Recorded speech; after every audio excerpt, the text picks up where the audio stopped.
আসসালামু আলাইকুম এভরিওয়ান, আসসালামু আলাইকুম ইংলিশ ভার্সন স্টুডেন্টস। সো যারা ইংলিশ ভার্সনে তোমার বিজনেস স্টাডিজ নিয়ে পড়াশোনা করছো, তোমাদের মাঝে একটা কোয়েশ্চেন অনেক থাকে, ভাইয়া আমাদেরকে নিয়ে তো কেউ কোনো কাজ করেই না। সো আজকের video mainly accounting first paper নিয়ে। So English version HSC English version accounting first পেপারে আমরা একটা চ্যাপ্টার অ্যানালাইসিস সিরিজ বের করছি, যেখানে প্রতিটা চ্যাপ্টার ইন্ট্রোডাকশন টু অ্যাকাউন্টিং থেকে নিয়ে একদম trial balance, bank reconciliation statements থেকে নিয়ে প্রতিটা চ্যাপ্টার, হ্যাঁ, অ্যাকাউন্টিং ফার্স্ট পেপারে এখানে সেকেন্ড পেপারে যেই স্পেসিফিক কোয়েশ্চেনগুলো পড়লে তুমি পাস করতে পারবা, যে কোয়েশ্চেনগুলো পড়লে তুমি A+ পাইতে পারো, এবং যে কোয়েশ্চেনগুলো পড়লে তুমি বোর্ডে ভালো র্যাঙ্ক করতে পারো।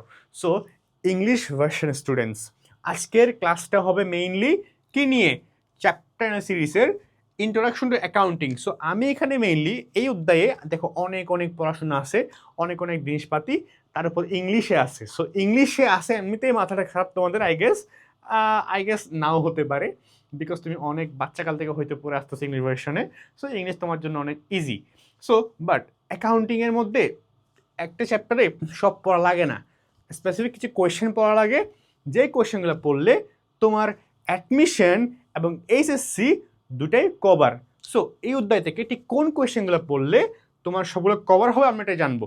সো পাস করতে গেলে তোমার যদি বলো ভাইয়া আমার শুধু পাস করলেই হবে, তাহলে to pass the exam you have to cover some question, some theories.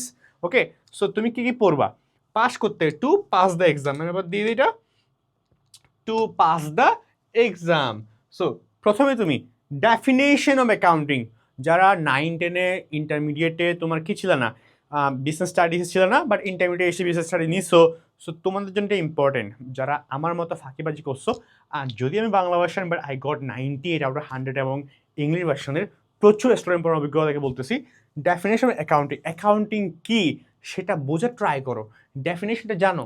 Then definition of book keeping, this is also important because থিওরির ক্ষেত্রে এমসিকিউ আমার কাছে অনেক ইম্পর্টেন্ট, কারণ এমসিকিউ তোমার পরীক্ষা আসবে ভাই। So that's why book keeping কি, অ্যাকাউন্টিং কি, দিস ইজ ইম্পর্টেন্ট, এটা জানো। এ দুটো হলো থিওরি, এটা কি থিওরি, এ দুটো তোমাকে হেল্প করবে কিসে, ম্যাথে, কিসে, ম্যাথে। ওকে, তারপর আসে অ্যাকাউন্টিং ইকুয়েশন। ভাইয়া অ্যাকাউন্টিং ইকুয়েশনটা কি? সো আমার এখানে ক্লাস আছে অ্যাকাউন্টিং ইকুয়েশন নিয়ে, তো তুমি করে আসতে পারো। সো অ্যাকাউন্টিং ইকুয়েশন তুমি জানবা, হ্যাঁ, এই কোয়েশ্চেন টাইপসটা তুমি বুঝবা, বা এই থিওরি টাইপটা তুমি জানবা accounting equation. Then user of accounting information, দেখো ইনফরমেশন কিন্তু অ্যাকাউন্টিং যেগুলো আছে সেগুলো কিন্তু সবাই ইউজ করে না, ইন্টারনাল ইউজার কারা, এক্সটার্নাল ইউজার কারা। So you have to know who are the internal users, who are the external users. তাহলে যখন এমসিকিউতে, এখান থেকে একটা এমসিকিউ পরীক্ষায় প্রতি বছর অবশ্যই তুমি পাবা পরীক্ষায়, এবং এটা তো আসেই অ্যাকাউন্টিং ইকুয়েশন। দেন বুক কিপিং, এগুলো হইলো তোমাকে কেন দেওয়া হয়েছে, যেগুলো থেকে তোমাকে এমসিকিউ আসবে, যেখান থেকে তোমাকে কোয়েশ্চেন্স আসবে, ওকে, সিকিউ আসবে। সো আই হোপ এগুলো যদি, এই টপিকগুলা, এই থিওরি বা এই ম্যাটারগুলো তুমি যদি পড়তে পারো, বুঝতে পারো, শেষ করতে পারো, বস তুমি পাস করে গেছো।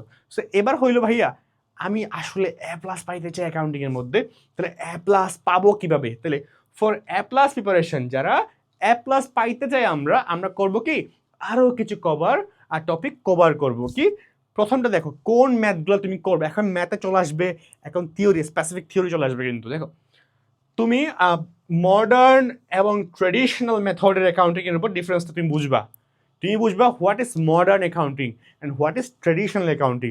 তাইলে তুমি ইজিলি কিন্তু ডিফারেন্সটা বুঝে যাবে। এখান থেকে এমসিকিউ অবশ্য আসবে, এবং সিকিউতে এটা প্রচুর হেল্প করে, ঠিক আছে। দেন আসো আমি একটু তোমাদের অ্যাটেনশন নেওয়ার জন্য এগুলো ডিফারেন্ট ওয়েতে লিখলাম। সো দেখো definition and nature of events, events আমাদের খুব ইম্পর্টেন্ট, কোনটা ইভেন্ট, কোনটা transaction, this is so much important, because পরীক্ষায় বলবে যে ট্রানজ্যাকশন কত সেটা তুমি বের করো, বাংলায় বলতেছি যদিও। So what are the amount of that all transactions here. So ফ্যাক্টটা হলো যখন তোমাকে বলবে তুমি বুঝতে, ভাইয়া ইভেন্ট কোনটা, ভাইয়া ট্রানজ্যাকশন কোনটা, কিছু তো বুঝতে পারতেছি না। সো তোমার বোঝার জন্য ইভেন্ট কি সেটা কি সেটা বোঝা লাগবে, তার জন্য আমার ক্লাসগুলো করা লাগবে। ওকে, সো তারপরটা হলো definition and nature of expense, কোনগুলো expense, what are the expense, সেগুলো কি তোমার পরীক্ষা বলবে calculate the amount of expense. তখন তুমি যদি না জানো what are the expense, expense কোনগুলা, হোয়াট ইজ এক্সপেন্স, এগুলো কোনগুলা, তাহলে তুমি পারবা না। সো তোমার ডেফিনেশন জানতে হবে এবং নেচার জানতে হবে, কোনগুলো এক্সপেন্স জানতে হবে। দেন ডেফিনেশন নেচার অফ ইনকাম, ভাইয়া আমাদের কি জানতে হবে, ইনকাম জানতে হবে। কোনগুলো ইনকাম, ইনকামটা কি, রেভিনিউ কি জানতে হবে আমাদের সেটা, ঠিক আছে। এটা হইলো থিওরি, হলো কি থিওরি। এখন আসে ম্যাথ। এই অধ্যায়ে ভাইয়ারা একটা ম্যাথই আসবে পরীক্ষায়, একটা ম্যাথ অবশ্যই অবশ্যই অবশ্যই। এই ম্যাথটাই কমন তুমি পাবাই, একদম চোখ বন্ধ করে পাবা। বলে বলতেছি আজকে দেখবা, এটা বলতেছি পরীক্ষার হলে যদি তুমি বইসা যদি এই ম্যাথ না আসে আমাকে তুমি বলবা, ওকে। কি capital and revenue transaction and their difference in tabular form, এটা তোমার পরীক্ষায় আসবে। হতে পারে প্রশ্নটা হুবহু এমন না, হতে পারে, বা তোমার বইয়ের মধ্যে তো আসে কোয়েশ্চেনটা, এটা প্রায় সময় আসে পরীক্ষায়। সো এটা মিনিং কি, what is the capital and revenue transaction and their differences in tabular form, এগুলো কী জিনিসপাতিগুলো কি অ্যাকচুয়ালি বই পড়লে বুঝতে পারবে, বা ক্লাসগুলো করলে বুঝতে পারবে, এটা হলো ফ্যাক্ট। সো এটা হলো মোটামুটি গেল অ্যাকচুয়ালি, হ্যাঁ। তারপরটা হলো বোর্ড, আমরা চাই ভাইয়া বোর্ড র্যাঙ্ক করব, এই অধ্যায়তে একদম বস হয়ে যাব, আমার কিছু আটকাতে পারবে না, আমার ভালো করতেই হবে।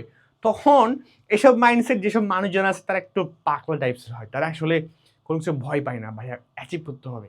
সো ভাইয়া কথা না বাড়িয়ে বলি, তুমি এই তিনটা টাইপ পড়ে যাও, তোমার কাছে এই তিনটা টাইপের ম্যাথ পড়ে যাও, এই অধ্যায়ে যেমন কোয়েশ্চেন দেখ পারবা, কারণ এখান থেকে কোয়েশ্চেন সব হবে। এখানে আমি যা দিলাম এর বাইরে এই অধ্যায় থেকে, এই চ্যাপ্টার থেকে কোনো কোয়েশ্চেন হবে না। সো কি effect of transaction on accounting equation, ভাইয়া এরে বলা হয়, আমি বলি বস, মানে এই ভাই কোথায় বাদ যায় না, কোথাও না, ওই সব কানে আসে। সো অ্যাকাউন্টিং ইকুয়েশনের এই ম্যাথটা অবশ্য কাইন্ডলি দেখে যাবা। দেখবো অনেক সময় পরীক্ষা এখানে টেবুলার ফর্ম বলবে, টেবুলার সামারি বলতে পারে, টেবুলার সামারি বলতে পারে, টেবুলার ফর্ম বলতে পারে, টেবুলার অ্যানালাইসিস বলতে পারে, কি বলতে পারে, tabular analysis, tabular form, tabular summary, মাথায় রেখো কিন্তু। তারপর ওনার্স ইকুইটি তোমাকে বলতে পারে ওনার্স ইকুইটি কত, ক্যালকুলেট করতে বলতে পারে, সেটা তুমি জেনে যাবা। তারপর তুমি আরো একটা ম্যাথ টাইপ দেখবা, ইনিশিয়াল ক্যাপিটাল। যখন তুমি ইনিশিয়াল ক্যাপিটাল, টেবুলার সামারি বা টেবুলার অ্যানালাইসিস এবং ওনার সিকিউরিটি, এই তিনটা ম্যাথ দেখে যাচ্ছ, টোটাল 13টা টাইপ। থিওরি এবং ম্যাথ মিলে বললাম, আমি কিন্তু এখানে থিওরি বললাম, ম্যাথ বললাম। তো থিওরি ম্যাথ মিলে যদি তুমি 13টা এই টপিক এবং ম্যাথগুলো দেখে যাও, ম্যাথ হলো খুব বেশি 4টা মতো আছে এখানের মধ্যে, আর সবগুলো থিওরি, ওকে, বেসিক থিওরি। কারণ তুমি দেখো মাত্র আসলা এই বিসিএস স্টাডিসে, তারপর প্রথম চ্যাপ্টার, প্রথম ফার্স্ট চ্যাপ্টার একটু ভালো মতো পড়লেই ভালো হয়, বাকি কারণে ইজি হয়ে যায়। সো ইন্ট্রোডাকশন টু অ্যাকাউন্টিংয়ে তুমি ভাইয়া বস হয়ে গেছো, পড়তে পারো। সো একটা স্ক্রিনশট নিয়ে রাখো, ঠিক আছে। সো সো ও ভাই দ্য ওয়ে, তোমরা কিন্তু চাইলে এমডি আব্দুল এসবি একাডেমিক্স এটা পেজটা ফলো করতে পারো, হ্যাঁ, উইথ হালকেনস্টাইন ডেফিনেটলি।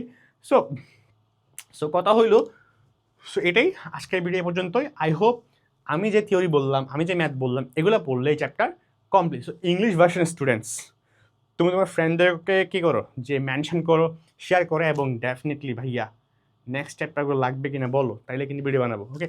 সো দেখা হচ্ছে পরবর্তী কোনো ক্লাসে। টিল আল্লাহ হাফেজ, আসসালামু আলাইকুম।